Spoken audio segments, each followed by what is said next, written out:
السلام علیکم۔ حضرت ابراہیم علیہ السلام کا قصہ حاضر ہے۔ آج اس قصے کا 5واں اور آخری حصہ پیش کیا جا رہا ہے۔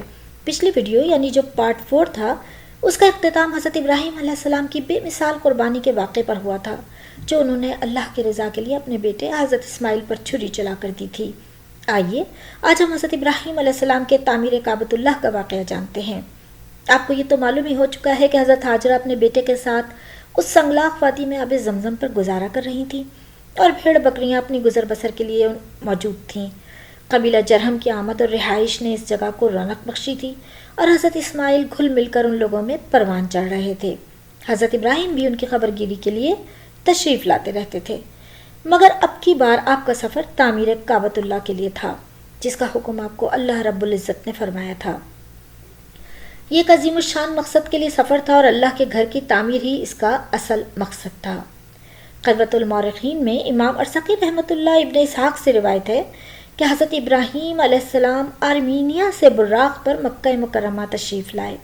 جب آپ مکہ پہنچے تو اسماعیل علیہ السلام سے ملاقات ہوئی۔ ان کی عمر 20 سال تھی اور حضرت ہاجرہ کا انتقال ہو چکا تھا اور ان کی قبر حتیم میں بنائی گئی تھی۔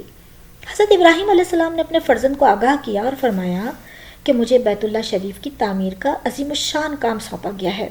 فرزند نے عرض کی، ابا جان، ارشاد ربانی کی تعمیر میں تاخیر آپ کے شایع نشان نہیں، آپ اس کی تکمیل میں جلدی فرمائیں۔ ابراہیم علیہ السلام نے فرمایا، بیٹا تمہیں اس کام میں میری مدد کرنا ہوگی، اور حضرت اسماعیل نے اس عظیم کام کے لیے سر تسلیم خم فرما دیا۔ اب 2 مقدس نبیوں کے ہاتھوں اس عظیم منصوبے کی تکمیل ہونا تھی، لیکن اب یہ منکشف نہیں ہوا تھا کہ بیت اللہ کا حدود اربع کتنا ہوگا، اور صحیح جگہ کا تعین بھی ضروری تھا۔ تب اللہ کی قدرت سے ان معزز معماروں کی رہنمائی کا انتظام فرمایا گیا، اور ایک روایت کے مطابق حضرت جبرائیل علیہ السلام تشریف لائے، اس مبارک مقام کی نشاندہی فرمائی۔ حضرت ابراہیم خلیل اللہ اور حضرت اسماعیل ذبیح اللہ نے اس جگہ کی کھدائی شروع کی، اور کھدائی کے بعد کچھ ہی دیر میں وہ قدیم بنیادیں ظاہر ہو گئیں جن پر بیت اللہ کی تعمیر کی جانی تھی۔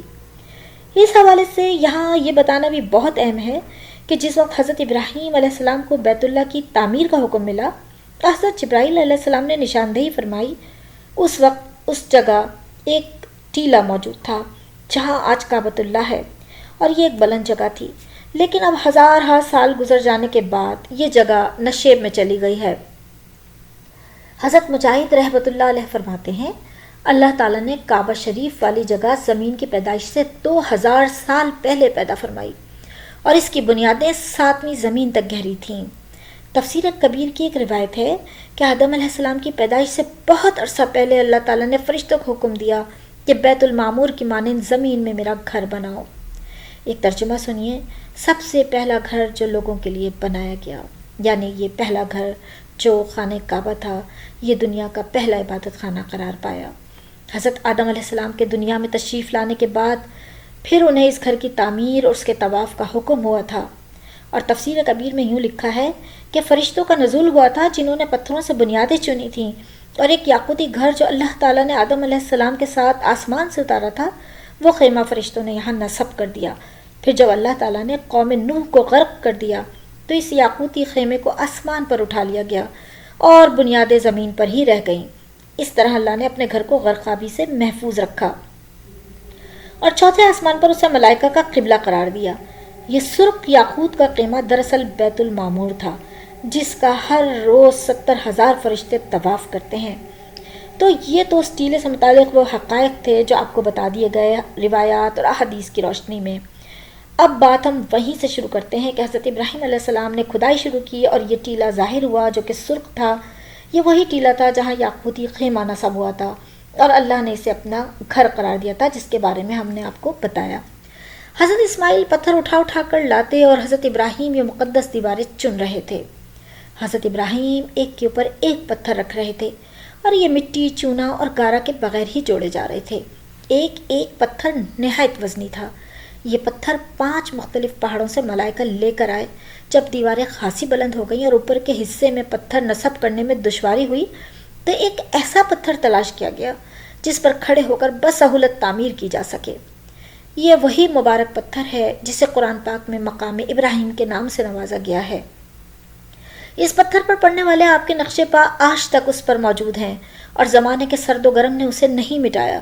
آج بھی تعمیر کعبہ کے وقت اس پتھر پر پڑنے والے حضرت ابراہیم کے پاؤں کے نقوش مسلمانان عالم خود اپنے چشم سے بخود نظارہ کرتے ہیں، اور یہ نظارہ تمام مسلمانان عالم جو ہیں وہ حج کے موقع پر، عمرے کے موقع پر، طواف کے موقع پر، اور جب بھی وہ خانہ کعبہ کا دیدار کرتے ہیں تو ضرور حضرت ابراہیم علیہ السلام کے ان نقوش کا بھی دیدار کرتے ہیں۔ جب دیواریں کچھ اور بلند ہو گئیں تو حضرت ابراہیم علیہ السلام نے اپنے فرزند سے فرمایا کہ ایک پتھر ایک کونے میں نصب کیا جائے جو طواف کرنے والوں کے لیے ایک امتیازی نشان بن جائے، لیکن جلد ہی ان پر منکشف ہو گیا کہ اس جگہ حضرت ابراہیم علیہ السلام جہاں پتھر نصب کرنا چاہتے تھے، جبرائیل علیہ السلام جنت سے پتھر لا کر نصب کر گئے ہیں، اور اس پتھر کو حجر اسود کے نام سے ہم جانتے ہیں۔ کام کے دوران باپ اور بیٹا اللہ تعالیٰ سے دعا کرتے جاتے تھے، ربنا تقبل منا انکا انت السمیع العلیم۔ تفسیر ابن کثیر میں درج ہے، یہ فاقد المثال اور عدیم النظیر گھر چھت کے بغیر ہی تھا، جس کی دیواریں مٹی گارے کے بغیر پتھروں پر پتھر رکھ کر بنائی گئی تھیں۔ جب سیدنا ابراہیم علیہ السلام بیت اللہ کی تعمیر سے فارغ ہوئے تو آپ نے دعا فرمائی۔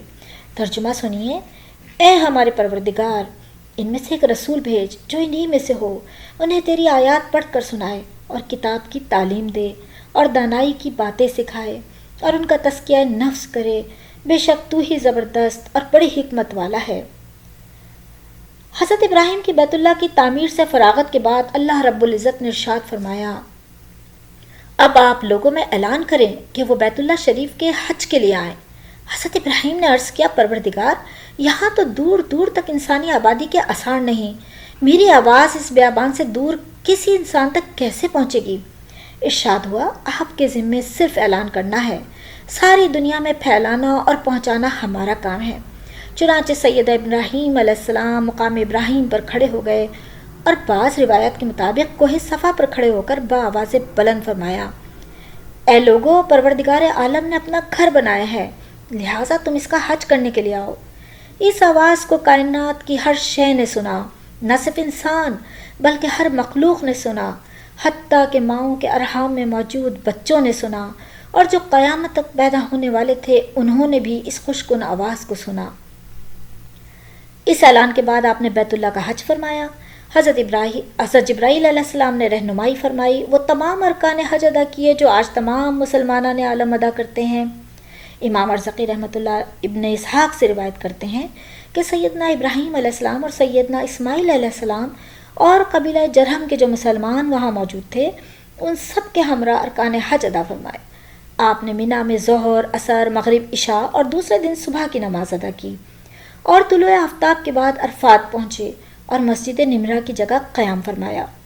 ظہر اور عصر جماعت کے ساتھ اکٹھی مسجد ابراہیم والی جگہ ادا فرمائی۔ غروب آفتاب کے وقت مزدلفہ پہنچے اور مغرب اور عشاء کی نمازیں اکٹھی ادا کیں۔ اگلے روز صبح نماز کے بعد طلوع آفتاب سے قبل مینا روانہ ہو گئے۔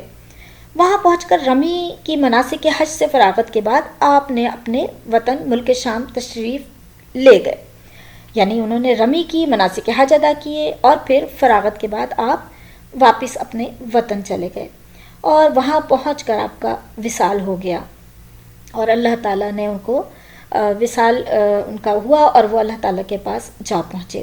حضرت ابراہیم علیہ السلام کا یہ واقعہ جو 5 اقساط پر مشتمل تھا پیش کیا گیا۔ اس ویڈیو کے ڈسکرپشن میں ابتدائی 4 اقساط کے لنکس دے دیے گئے ہیں۔ امید ہے آپ کو یہ قصہ ضرور پسند آیا ہوگا۔ آپ ان ڈسکرپشن میں ان لنکس کو ضرور دیکھ لیجیے گا، اور انشاءاللہ کسی نئی ویڈیو میں دوبارہ ملاقات ہوگی۔ مجھے اجازت دیجیے، اپنی دعاؤں میں ضرور یاد رکھیے گا۔ اللہ حافظ، اللہ نگہبان، فی امان اللہ۔